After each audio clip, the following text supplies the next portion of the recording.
Graduates అందరూ కూడా పట్టభద్రులందరూ కూడా మేధావి వర్గం అంతా కూడా ఎదురు చూస్తున్నది.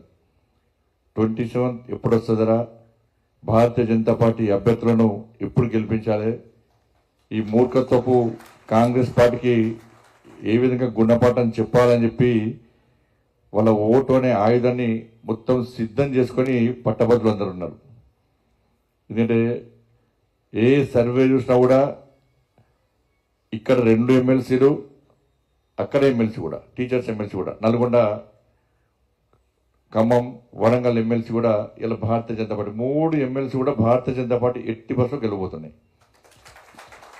సర్వేలు ఏ సర్వే చూసినా కూడా 80% పబ్లిక్ అందరూ కూడా, ఓటర్స్ అందరూ కూడా మేము బీజేపీకి ఇస్తామని చెప్పి పక్కా 100% బల్ల గుద్దినట్టు చెప్తా ఉన్నారు. డైరెక్ట్ చెప్తా ఉన్నారు, ఎలాంటి మొహమాటం లేకుండా చెప్తా ఉన్నారు.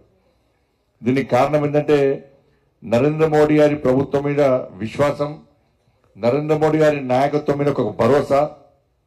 ఈ తెలంగాణ రాష్ట్రంలో భారతీయ జనతా పార్టీ పోరాడిన తీరు, ప్రశ్నించిన తీరు, యుద్ధం చేసినటువంటి తీరు, దాంతోపాటు అధికారంలో ఉన్న కాంగ్రెస్ పార్టీ ఏ విధంగా ప్రజా వ్యతిరేక విధానాలు పాల్పడుతూ ఈ తెలంగాణ రాష్ట్ర సమాజాన్ని ఏ విధంగా రాసి రంపాన పెడుతుందో దాన్ని చూసిన తర్వాత దీనికి పరిష్కారం ఒకటే, కాంగ్రెస్ పార్టీ గుణపాఠం చెప్పాలంటే ఇలా భారతీయ జనతా పార్టీని ఎట్టి బస్సులో ఈ ఎమ్మెల్సీ ఎన్నికలు గెలిపిస్తే తప్ప కాంగ్రెస్ పార్టీకి బుద్ధి రాదు, సిగ్గు రాదని చెప్పి ప్రజలు ఆలోచిస్తున్నారు. కాబట్టి ఈ 3 ఎమ్మెల్సీ ఎన్నికల్లో భారతీయ జనతా పార్టీ అభ్యర్థులు గెలవబోతున్నారు. అక్కడ సర్వోత్తమ్ రెడ్డి గారు కూడా టీచర్స్ ఎమ్మెల్సీలో గెలవబోతున్నారు. ఇవాళ కేంద్రం ఇచ్చిన మాట ప్రకారం మాట ఇవ్వకుండా కూడా మనం చూసిన బడ్జెట్లో, కేంద్ర బడ్జెట్లో ఈ దేశంలోని ఉద్యోగస్తులందరూ కానీ ఇవాళ 12,75,000 ట్యాక్స్ ఎగ్జంప్షన్ ఇచ్చి ఏ విధంగా ఆదుకునే ప్రయత్నం చేస్తుందో మనం ఆలోచించాలి. దాన్ని చూసి ఇలా ఉద్యోగ ఉపాధ్యాయ వర్గాలు, మేధావి వర్గం అంతా కూడా, గ్రాడ్యుయేట్స్ అంతా కూడా వాళ్ళు ఆలోచించాల్సిన అవసరం ఉంది. ఇలా మీ అందరికీ ఒక భరోసా కల్పించడానికి, మీ ఇబ్బందులు తొలగించడానికి కేంద్ర ప్రభుత్వం ఏ విధంగా ముందుకు వచ్చిందో, ఎక్కడ కూడా వెనుకలు వేయకుండా ముందుకు పెట్టే ప్రయత్నం ఇలా భారతీయ జనతా పార్టీ ప్రభుత్వం చేస్తూ ఉన్నది. ఇలా అన్ని రకాలుగా ఈ తెలంగాణ రాష్ట్ర అభివృద్ధికి ఈ 10 సంవత్సరాల కాల వ్యవధిలో 10 లక్షల కోట్ల రూపాయల నిధులను, అభివృద్ధి నిధులు ఇచ్చిన ఘనత నరేంద్ర మోడీ గారి ప్రభుత్వం అన్న విషయాన్ని గుర్తుంచుకోండి. గ్రామాల అభివృద్ధి కానీ, మున్సిపాలిటీ అభివృద్ధి కానీ, ఇలా మీరు చూడండి, రాష్ట్ర ప్రభుత్వానికి గతంలో సవాల్ చేసినాను, మళ్ళా సవాల్ చేస్తున్నా.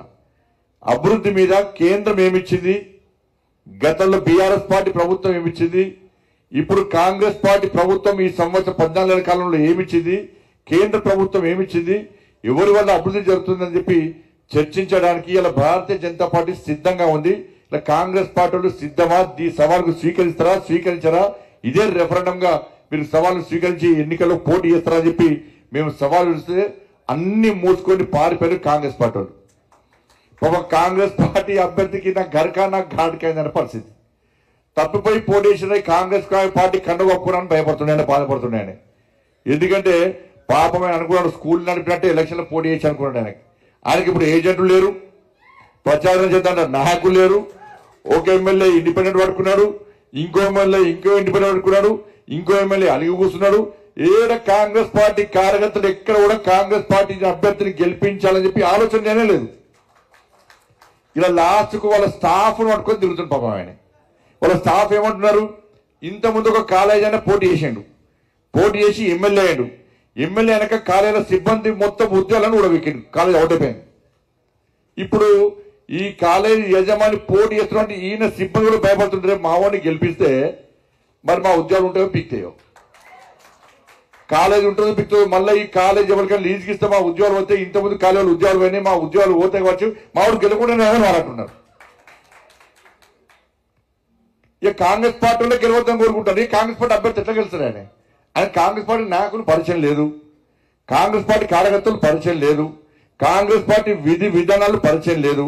మరి కాంగ్రెస్ పార్టీ ఏం చేసిందో చెప్దామంటే నాకు తెలియదు.